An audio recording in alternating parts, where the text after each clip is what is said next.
So one question I get a lot is, what about the vibrations, or do you feel any vibrations, any excessive vibes?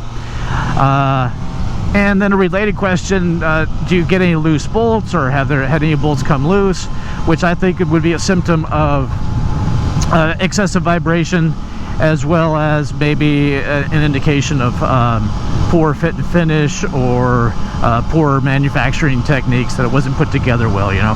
And so the simple answer to that is no. Haven't really noticed any excessive vibration. Now sometimes my right hand might feel just a little bit numb after a ride, but I think that's more of a symptom of me just holding on too tight to the grip. You know, really should just be kind of barely holding on. So sometimes you'll get that, and but definitely don't feel any vibrations in the feet or in the seat. It's a fairly smooth bike. It might not be Honda smooth. My Honda Twin was pretty smooth at low RPMs. It got a bit vibey at high RPM. So we're gonna do a little test here. I'll take it on the interstate and show you the vibrations there. Also, I have my GoPro mount here. No GoPro on it right now, but I have this one just barely snug. Okay, so we'll see how it feels on the interstate, and we'll see if this bolt right here starts to loosen up. It would be a good indication of any excessive vibrations and things like that. Alright, so low RPMs, most bikes aren't going to have a lot of vibrations unless it just likes to sit and shake at idle.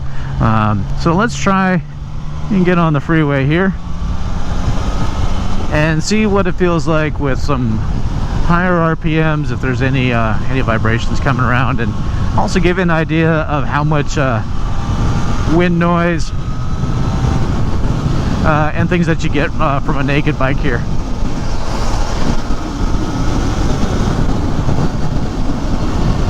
Oh, now one thing I'm still getting used to is I just tried to find a second sixth gear, or I tried to find seventh gear. So that wasn't it. So right now, so it's shift indicators going there right about 5,500 RPM, and if I'm not holding on too tight, my vibrations are they're not bad.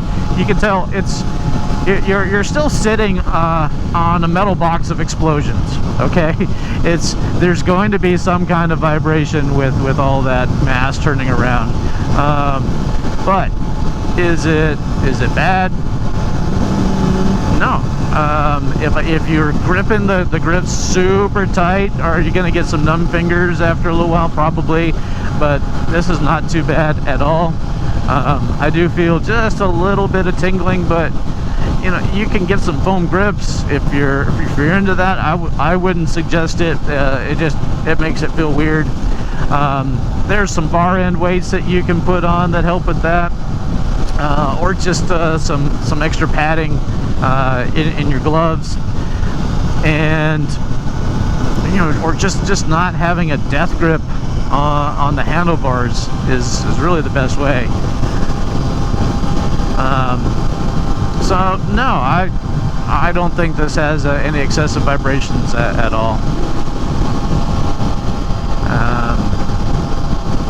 Now if I was going to go and try to get some more RPMs here on the freeway, I would be breaking the speed limit, so I don't want to do that, but I do want to get out of this guy's way.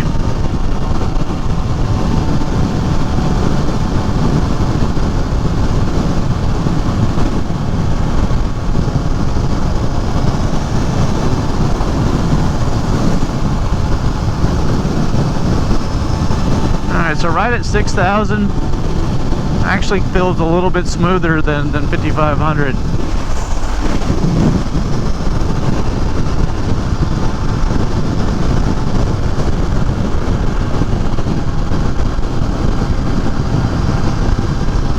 Oh, that was weird.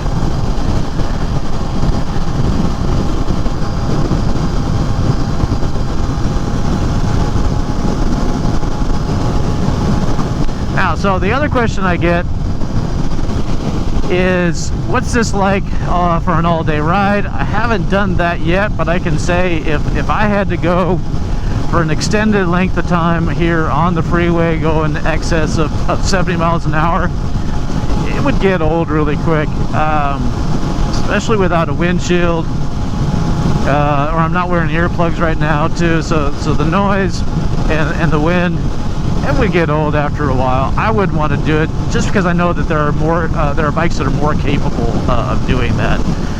So I don't think it's a strike against the bike or something that usually, oh, the Triumph sucks, you can't do long distances. Well, it's not meant to. So, you know, don't try to judge a fish by its ability to climb a tree, right? Don't try to judge a sport bike on its ability to do long distance touring comfortably with 2 people and a lot of luggage. That's not what it's for.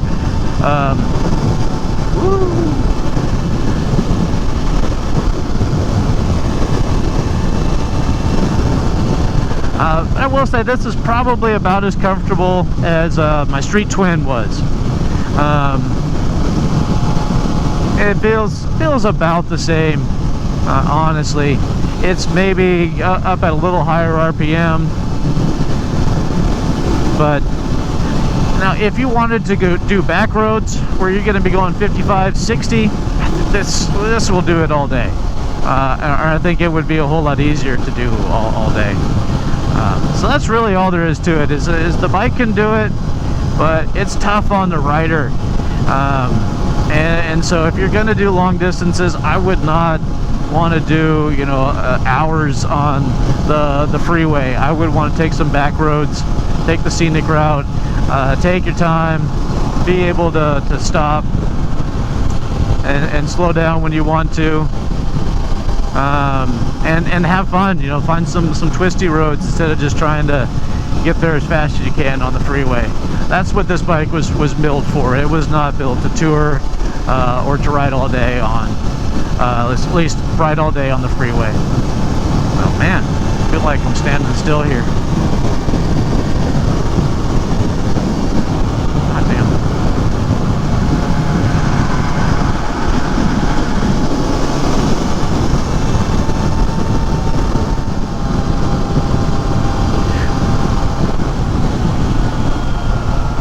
So it's been a short time, but we had some bumps and we had some high RPMs there.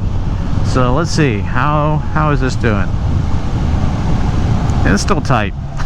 And like I showed you earlier, I just barely snugged this up, and it's still right where I left it. So I would say this is not a big vibration machine. It's fairly smooth. Might not be the smoothest bike in the world, but it is fairly smooth. And I wouldn't let that be anything that would scare you away from buying the bike. Is you know, stories that, or the fear that it's going to be too vibration or too much vibration. And if you're feeling tingling in your hands, just check your grip first before you blame the bike. That's all I'd say.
Alright, so the other question I get a lot is, what's it like two up? I haven't seen any reviews of anybody trying to ride two up with it. I think I saw maybe one video of a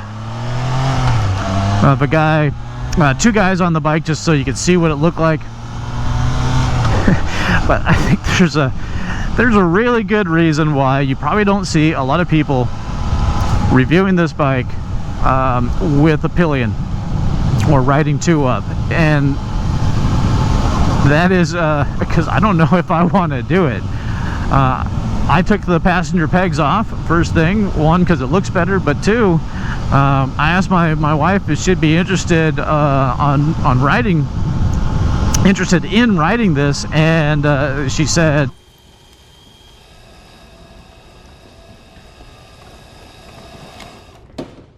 "How about no, you crazy Dutch bastard?" Yeah, so there you go. It is not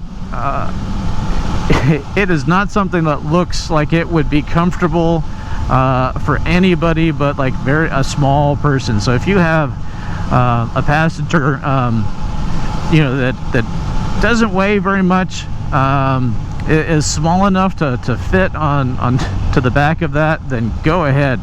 But no, if you're trying to find a bike that would be comfortable for two people, I would not recommend this, honestly. I don't think it's meant for that. So sorry to disappoint, but if you're looking for something that can carry two people, I would look elsewhere, because one, just take a look at the seat. It is not designed, or does not look like it is designed to be comfortable for a passenger for any length of time. Could you do it in a pinch or for short distances? Sure, but I wouldn't try it. You know, I might, when my oldest is ready and she's expressed an interest in learning how to ride, I might take her as a passenger, just to maybe go up to the local bike show, bike night, which would just be a couple miles. So, and just to get her used to being on a motorcycle and how it feels. Other than that, I don't have any plans to ride two up on this. That's just not what I'm into, not what I bought the bike for, and I wouldn't recommend it. So I hope that answers that question.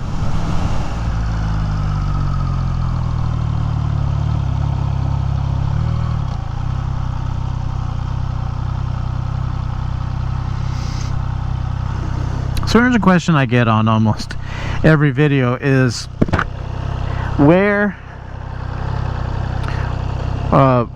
how did you mount the phone? What phone mount is that? Where did you get that? How'd you mount it? And I did do a separate video for the mounting of this, but it's the quad lock handlebar mount, and I also added the wireless charger. And when I'll put the link to the video there. I did take the tank off to run the USB cable, and I originally put it right here, just to the other side of the mirror bracket there. But and I tried it out, and I had it over here, and I think that would be a good place for a phone, because you could put it right here. Especially if you're going to do some navigation on your phone, you could have that. But I really wanted to use the mount in the center. I just liked how that lined up, and it kind of covered up that space a little bit.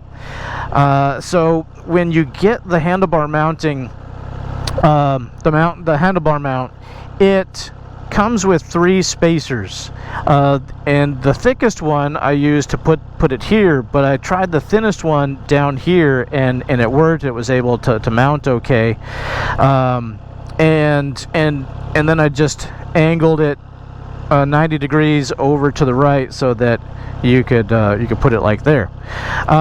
They do make one that will fit in this the hole for the stem, so a stem mounted one, but someone mentioned in the comments that they were able to make theirs work, but they had to do some modifications, and they had to take the handlebar off to get it to mount down in there, and then put the handlebar back on. So if you want to be lazy and get almost the same result. You can do it with the handlebar mount. Just attach it right close to the top yoke that you can there. Now it's going to be slightly off center. Okay, so it's going to look like that. So it's not going to line up 100%, but it's pretty close. So it's going to be a little bit asymmetrical. If you're okay with that, you can just pretend it's a BMW, and almost everything's asymmetrical on a lot of their bikes. Or if it matters to you to get it to look just right, you can try the stem mount and do the modifications to that and see if you can get it to work, but it's not going to be as easy in installation. So I get that question a lot, and so I'll put the link to the video where I mounted it and installed that. But that's what it is, just a quad lock handlebar mount, and I put it all the way down to the middle as far as it could go to the handlebars, and it gets pretty close. Not 100% asymmetrical, but almost there. So hope that answers that question.